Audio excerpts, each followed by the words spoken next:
गोपी चित चोर प्रभु जय श्री मातन।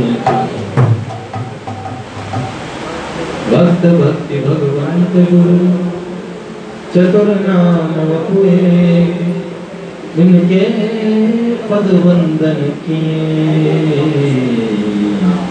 नाशैर्यनि नारायणं नमस्तुभ्यं नरं च नरोत्तमं देवीं सरस्वतीं व्यासं ततो जयेत्। श्री लाल की जय, परम पूज्य बाबूजी बाबा की जय, ऋषि नारद जी महाराज की जय। जय जय श्री राधे।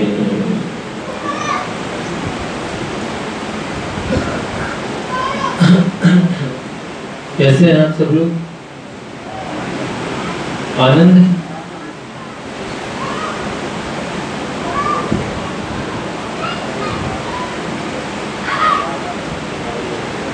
तुलसीदास जी महाराज का चरित्र चल रहा है। जय जय। और तुलसीदास जी के चरित्र में हम लोग पहुंचे तुलसीदास जी महाराज के ब्याह तक।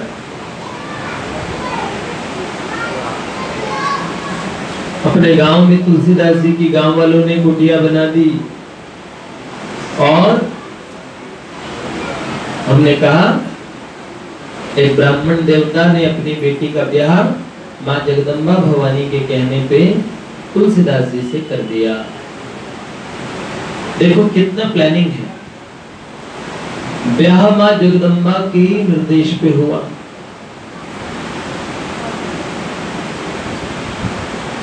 मतलब पूरी प्लानिंग थी उन्हें गृहस्थी में घुसाने की।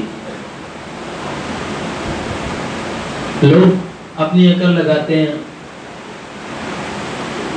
अगर मैं ब्याह नहीं करता तो मैं बहुत अच्छी भक्ति करता। अरे तुम क्या करते हैं वो तो ईश्वर को पता है।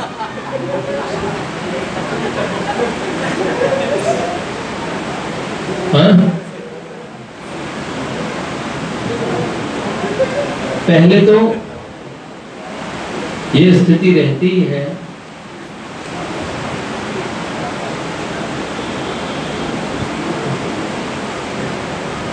और बाद में विरक्ति छाती है। लेकिन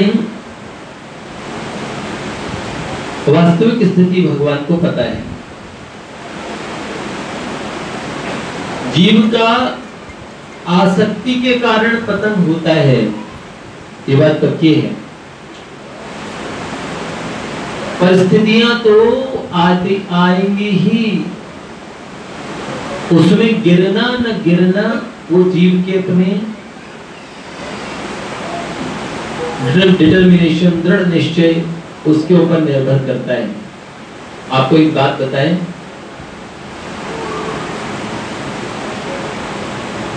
महाराज अम्बरीश के 100 रानियां, 101वीं रानी क्यों ले आए? क्योंकि इतना तो महाराज अम्बरीश को पता था कि इस रानी से ब्याह अवश्यम भावी है, होना ही है। पूर्व जन्म में हमने बताया जो छोटी रानी जी का ब्याह हुआ, पुराने जन्म का उनका संबंध भी कैसा कि महाराज अम्बरीश होते थे वैद्य और ये ब्राह्मण की कन्या थी। एक बार बीमार हुई तो वैद्य जी उनके चेकअप के लिए गए और वैद्य जी का चेकअप हो गया। पाप लगा, कालांतर में वो मरी और वरांगना बनी, बाद मुखी वैश्या बन गई और वैद्य जी सुनार बनी, तब भी उसके पास ही जाते थे। आसक्ति का चक्र इतने में तो छूटता नहीं। और उसके बाद में उस वेश्या के मन में पश्चाताप हुआ कि पूरा जीवन बीता चला गया, बिना भगवान के भजन के जीवन बीत रहा है, और उसके मन में आई कि भगवान को मनाया जाए, जीवन थोड़ा बचा है, तो किसको?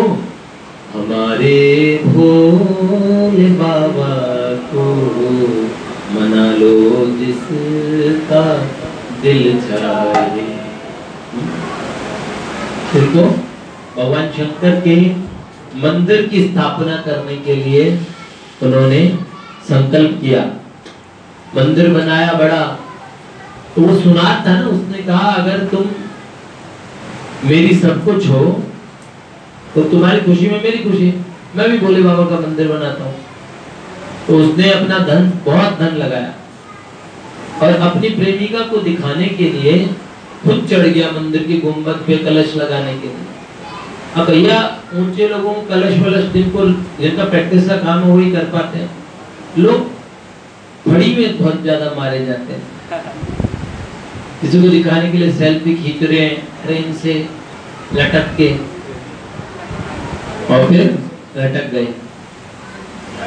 एक ने मधुमक्खी के छत्ते के पास में सेल्फी खींच रहा था, तो उसकी बिफोर और आफ्टर की फोटो आई, इतना बड़ा मुंह रखा था उसने कि मधुमक्खी उसको कहा कि अब हम भी सेल्फी लेंगे। हाँ? एक जना किले से ही गिर गया। एक बड़ा खराब टाइम आ गया, एक लड़की नाले के किनारे और बैठी थी, तो उस लड़के ने पूछा यहाँ पे बैठी, तो बोले इसमें कूद के जान दूंगी, तो मरूंगी। तो उन्होंने बोला तो ये इतना बड़ा महंगा आईफोन क्यों ले रखा है, तो मुझे देते जाते मरने से पहले। तो उसने कहा है अच्छा, मरते से मैं सेल्फी लूंगी ना कूदते से। तो एक जन तो मुझे बताया कि कोई शमशान में मर गया और वहां पे भी फीलिंग सैड और चिल्ला के पास में सेल्फी ले रहे मुर्दा के साथ में। बहुत बड़ा खराब सिस्टम है। तो आज के पुराने टाइम में भी ऐसा रहा होगा, दिखाने के लिए ऊपर चढ़े, सबसे ऊपर गिर गए, पर मरते समय भगवान शिव का नाम मुख से निकल गया और यही क्या बने, और इनके साथ में वो वारमुखी वैश्या सती हो गई। तो क्या बने? ये महाराज अम्बरीश बने। बाबा ने छप्पर ही फाड़ना होता है सीधे। अब उसकी हैसियत क्या, एक को राजा बलि बना दिया, वो नशेड़ी था, और मरते समय शंकर भगवान पे माला फेंक के मारी। अगर कोई भगवान है तो ये जो माला मेरी वेस्ट जा रही, जो मैं अपनी प्रियतमा के लिए लेके जा रहा था, तो ये तो बाबा भोलेनाथ का कोई भरोसा नहीं है, इतने का इतना बड़ा कब दे दे, इसलिए हमेशा फायदे का सौदा है। लेकिन पूर्व का संबंध था और ये संबंध अनअवॉइडेबल था। महाराज अम्बरीश को अगले जन्म में पता लग गया कि वही वेश्या अब मेरी पत्नी के रूप में फिर उसका आने का योग बना है, तो ले आए। लेकिन अब की बार वो वेश्या भी इतना भजन किया उसने भगवान का, अम्बरीश जी भी जागृत रहे। संबंध तो आएंगे, जिनसे जो संबंध होते हैं पूर्व जन्म के आसपास में ही मंडराते रहते हैं, और ये सच्ची बात है। आसक्तियां जीव को नया जन्म लेने के लिए प्रेरित करती है। और भैया क्या बताएं,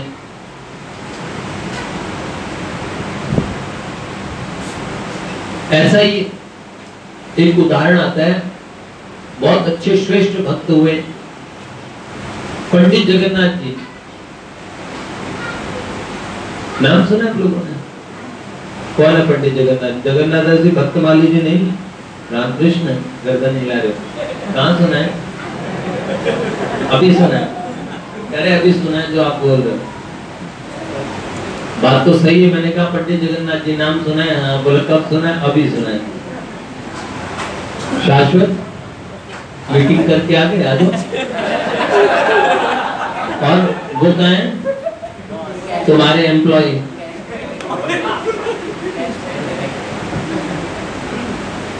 आ जाओ बेटा, आ जाओ। वो कहाँ है? दूसरा पेटीएम है मीटिंग पे। शाश्वत किधर हो बेटा?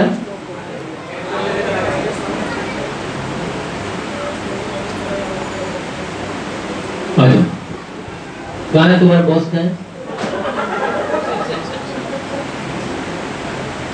नहीं, तुम हो उसके बॉस। सॉरी, तो कहाँ है वो?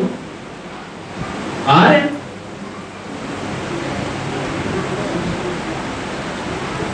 भैया मैं बता रहा था, ये पंडित जगन्नाथ जी थे। आप लोगों ने गंगा लहरी किस किसने सुनी है? गंगा दशहरा में पाठ करते हैं ना एक किताब का, गीता बन में सब।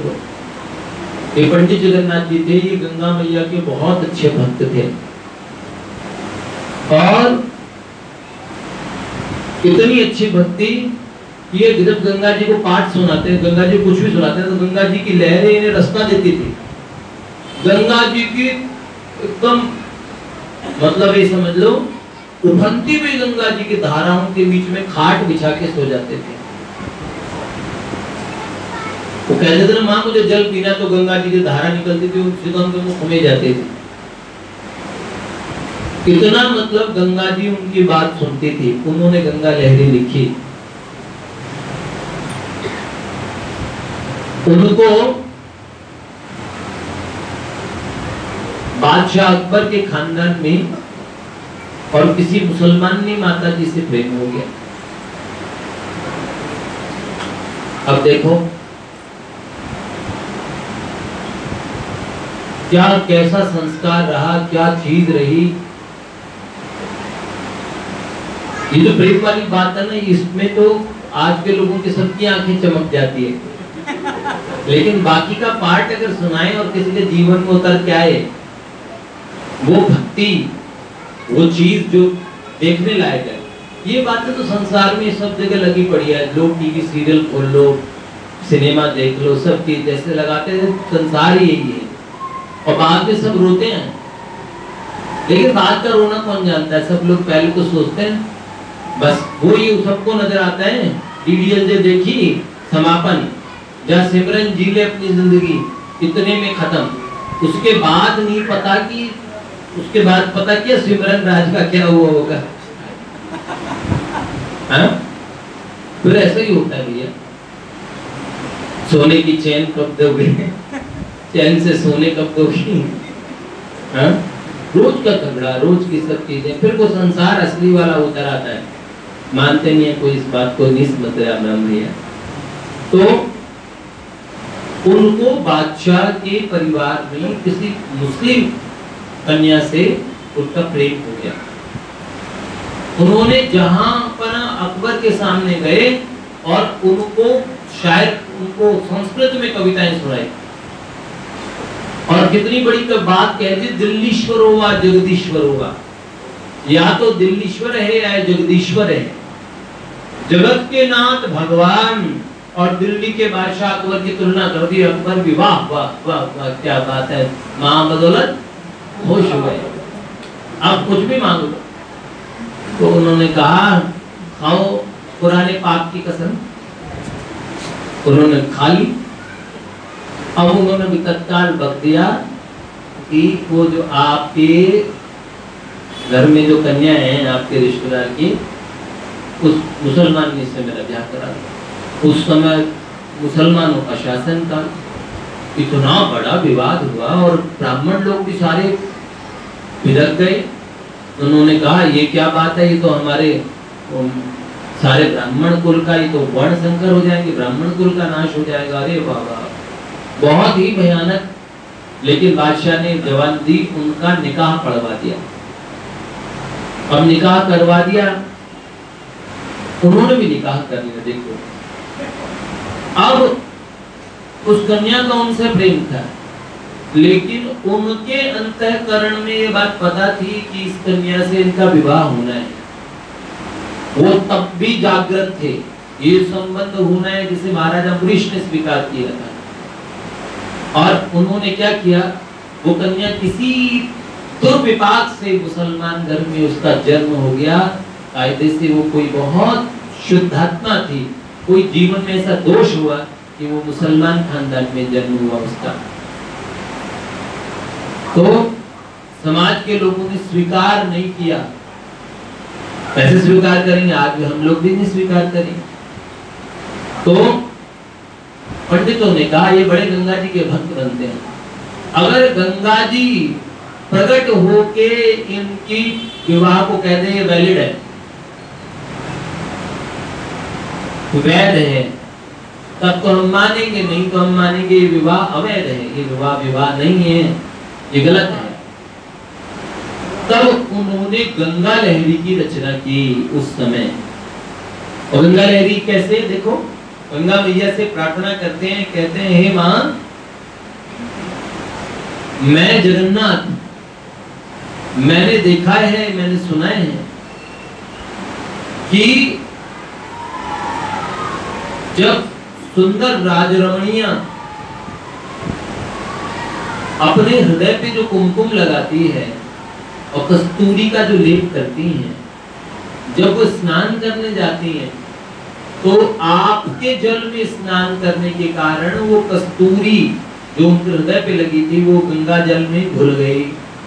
और गंगा जल में घुली तो इसका पुण्य प्रताप ये हुआ कि बरसों पहले जिन हिरणों को मार के और कस्तूरी छीनी गई थी, उन हिरणों को स्वर्गलोक के दिव्य विमान लेने के लिए देव स्वरूप प्रदान करके दिव्य लोक में ले गए, जिनको हजारों वर्ष बाद भी जिनकी हड्डी गंगा जी में चली जाए। और दुनिया में अरबों लोग हैं और उनमें भैया कितने सौभाग्यशाली हैं जिन्हें गंगा जी में मिलती, तो उनको भी दुर्गति से गंगा जी बचा लेती हैं, उन्हें भी स्वर्ग मिल जाता है। इसलिए हमारे सनातन धर्म में तो अंतिम संस्कार करने के बारे में हम तो हमारे गीता भवन में लोग कहते हैं अरे बाद में हंडिया में आओगे, जिंदे जी गंगा मैया नहा लो। और हम लोग वर्ष में एक बार गीता भवन ले जाते ही रहते हैं, और मेरी भी इच्छा रहती है गीता भवन जाएं। क्यों? तो उन्होंने गंगा मैया की स्तुति की, हे मां, मैं आपकी शरण में हूं। जैसे ही अपने और दैन्य का उनको बहुत बड़ा अनुभव हुआ और भगवती की कृपा पे उनका विश्वास बढ़ता चला गया। जैसे वो काशी के घाट पे गंगा लहरी सुना रहे थे, एक एक पैड़ी आगे गंगा जल बढ़ता जा रहा था। और अंत में गंगा जल ने बहुत भयानक, बहुत तीव्र गति से स्पंदन हुआ, गंगा लहरें एकदम ऐसा लगा आकाश को छू जाएंगी। और फिर उसमें एक दिव्य आसन निकला, उसमें साक्षात भगवती गंगा मैया प्रकट हो गई। गंगा मैया की जय। गंगा मैया की दिव्य आकाशवाणी हुई। उन्होंने कहा बेटा मुझे तुम दोनों स्वीकार हो। ऐसे कहती गंगा मैया ने उनका हाथ पकड़ा और उस कन्या का हाथ पकड़ा और अपने साथ ही लेके अंतर ध्यान हो गई। तो उस कन्या को भी और पंडित जगन्नाथ जी को भी हमें लगता है कि पूर्व के कमिटमेंट सब पूरे करते हैं। महापुरुषों में एक बात खास पाई जाती है, अगर उनका कहीं पूर्व कमिटमेंट होता है तो अपने इर्द गिर्द वालों को सबको बटोर लेते हैं, जिनसे उनका बहुत स्नेह होता है, बहुत अनुराग का संबंध रहा होता है, या कहीं थोड़ा बहुत भी ऋणानुबंध रहा होता है, फिर वो उसको भी उसी स्थान पे ले जाए। हमारे पूज्य बाबा हर बात पे कहते थे बिटिया इतने इतने व्रत क्यों करती हो, ठीक वहीं पहुंचोगे जहाँ पे हमारा स्थान है, जहाँ हमारा डेरा है। कभी तो हम भगवान से ये प्रार्थना करते हैं क्यों अब ले चलो मुझको जहाँ संतों का डेरा है, कर दो दूर प्रभु मेरे मन में अंधेरा है। जब से तेरी लगन लगी हुआ तब से सवेरा है। दर्शन पाए बिना तेरे दर से हटेंगे नहीं, अब डाल दिया हमने तेरे दर से मेरा। तुमसे बिछड़े हुए कई युग बीत गए, अब ले चलो मुझको अब आन मिलो प्रियतम, मेरे मन में प्यार तेरा है। जब से तेरी लगन लगी हुआ तब से सवेरा है। ऐसे तुलसीदास जी महाराज रत्नावली जी से उनका विवाह हुआ और रत्नावली जी इतनी सुंदर भैया तुलसीदास जी मन प्राण हार गए, अपनी सुंदर धर्मपत्नी से बहुत प्रेम करने लगे। लोग कहें तुलसीदास जी का पतन हो गया, मुझे तो समझ नहीं आता, उन्होंने विवाह किया था, क्या पतन हुआ? पर वो हमारे जैसे संसारी पतियों जैसे नहीं थे।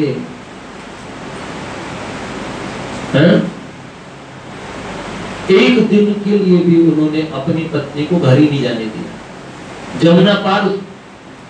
पर वो जब भी वो घर गए, मेरी सहेलियां मुझे बुलाती है, सावन की तीज आ गई, सिंधारे आ गए, मेरी माँ बुला रही है, सब। तुलसीदास जी कहते नहीं तुम नहीं जाओ, तुम नहीं जाओ, मैं तुम्हारे बिना जी नहीं सकता, तुम नहीं जाओ, तुम नहीं जाओ, तुम नहीं जाओ, बस ये बात सुनती। हाँ, अब तो एक पति बार बार अपनी सासू माँ को फोन करता तो सासू माँ चिल्ला के बोलती, कह तो दिया कि अब वो नहीं आएगी, बार बार फोन करके क्यों परेशान करते हो? कहते नहीं, बस ये सुन के बड़ा अच्छा लगता है कि वो नहीं आएगी, नहीं आएगी, सिर्फ ये सुनने के लिए बार बार फोन करते हो। तो अब तो एक बार ससुराल से फोन आया और कहा, जवाई जी भूकंप के क्या समाचार है? तो बोले रसोई में खाना बना रही है। तो फिर तो उनको जिंदगी का जलजला लगती है, लेकिन तुलसीदास जी महाराज में ऐसा नहीं था। उन्हें रत्नावली से इतना प्रेम था, इतना प्रेम था, पत्नी भी अपने पति से प्रेम करती थी। लेकिन क्या बताएं, 5 वर्ष जब हो गए और तुलसीदास जी ने एक दिन की छुट्टी दी। अब बताओ, अभी भी नई बहू में वर्तमान की भी लड़ पड़ेंगी, मम्मी के पास जाने ही नहीं देते। अब तो मम्मी और पापा को फोन पे ही नहीं छोड़ते। अब की कन्याएं तो फोन पे, अभी आपके रसोई में हर रोज के आज इमली की चटनी उनके घर बनी है, इधर क्या बना है, ये क्या समाचार। ये बहुत अच्छा भी है, एक दूरियां जो हो जाती है, लेकिन अपने घर की अनावश्यक बातें नहीं बतानी चाहिए। मातृ तत्व में एक बात होती है, बड़ी सीधी सादी होती है, अपने घर की सारी पोल खोल कर देते हैं। अपने पति के घर की कुछ चीजें बचा लेनी चाहिए, नहीं बतानी चाहिए, वरना उधर की माताएं है ना। और अब कितना भयानक फोन ने संबंध बिगाड़े हैं। आजकल की तुम न्यूज सुनने बैठ जाओ, अगर आपको कोई एंटरटेनिंग ड्रामा से कम लगे, चाहे वो इलेक्शन की देख लो, चाहे कुछ देख लो, ऐसा लग रहा है हर रोज। एक ने तो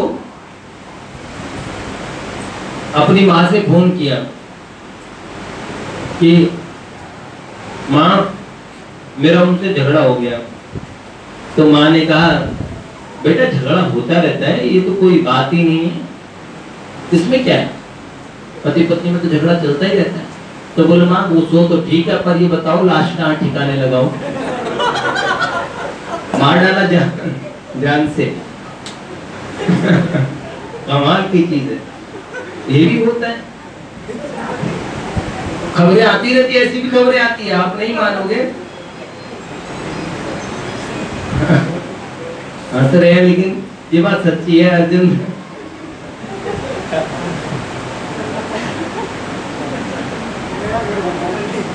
सावधान रहना तुम। ये देखो कितना हक्का बक्का होकर सुनूंगा, जैसे उसको पहले तो पता ही नहीं कि ऐसा भी होता है। तुम्हारे साथ ऐसा कुछ नहीं होता, चिंता मत करो। हाँ? लेकिन एक बात है भैया, तुलसीदास जी के बीच में और उनकी पत्नी के बीच में एक वास्तविक प्रेम, वर्तमान वाला झूठा प्रेम नहीं, एकदम सच्चा प्रेम। रत्नावली जी से इतना प्रेम हो गया, इतना प्रेम हो गया कि 5 वर्ष में उन्हें जाने नहीं दिया। और एक दिन तुलसीदास जी बाहर कथा करके आते थे दिन में, और रत्नावली जी के भाई आए तो अपने भैया के साथ बिन बताए अपने पड़ोसनों को बता गई कि वो आए, मैंने प्रत्येक जन को भोजन बना दिया, उनके भोजन की व्यवस्था कर देना, ये सब चीज सारी व्यवस्था करके गई।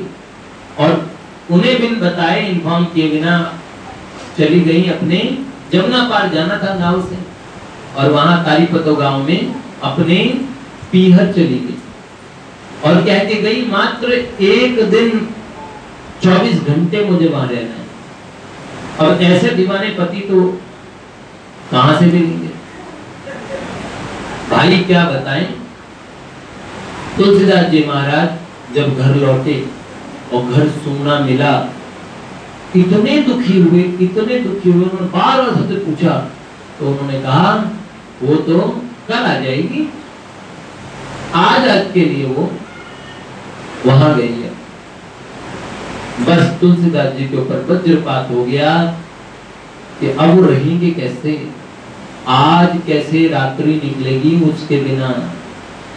कितना प्रेम, आप समझ लो, थोड़ी सी देर दूर देरी के लिए भी जो अपनी पत्नी से अलग नहीं होना चाहते हो, 5 वर्ष, कितने बड़े प्रेमी रहे होंगे। आज के झूठे प्रेमियों की बात छोड़िए, ऐसे आगे क्या होता वो हम कल सुनेंगे। ऐसे प्रेमियों पे भगवान की तीक्ष्ण नजर बनी रहती है, झूठे वालों पे बनी रहती है। नालायकों, तुम झूठा काम करते हो तो झूठे रहोगे।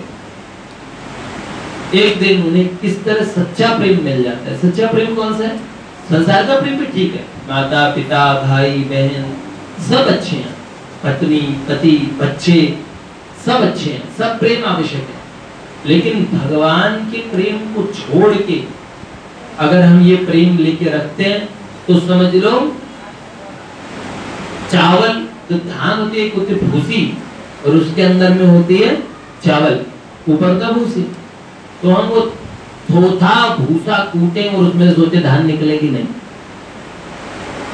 हम भगवान की भक्ति के सहित अगर संसार है आपके जीवन में तो वो संसार आपके लिए अनर्थकारी कभी नहीं होगा। एक दिन उड़ के जाना है हरि के धाम, उड़ के जाना है हरि के धाम। हरे राम राधे श्याम सीताराम, भजन के रस का अमृत पीकर भक्ति की शक्ति भूले,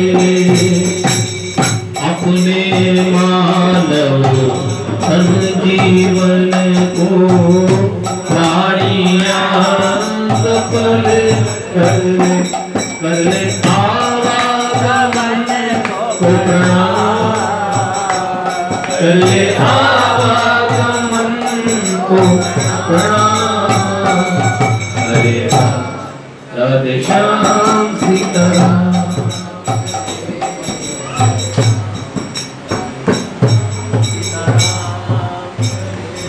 प्रभु की भक्ति सुबह के जैसी माया है ढलती शाम।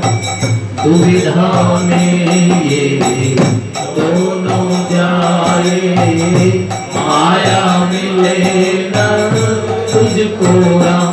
तू चुन ले भगति अभिराम, तू चुन ले भगति अभिराम।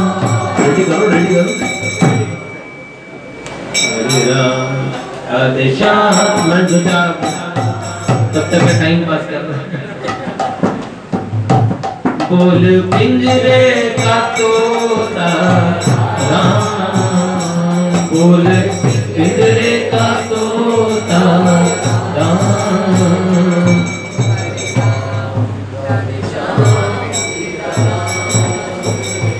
खिलाड़ी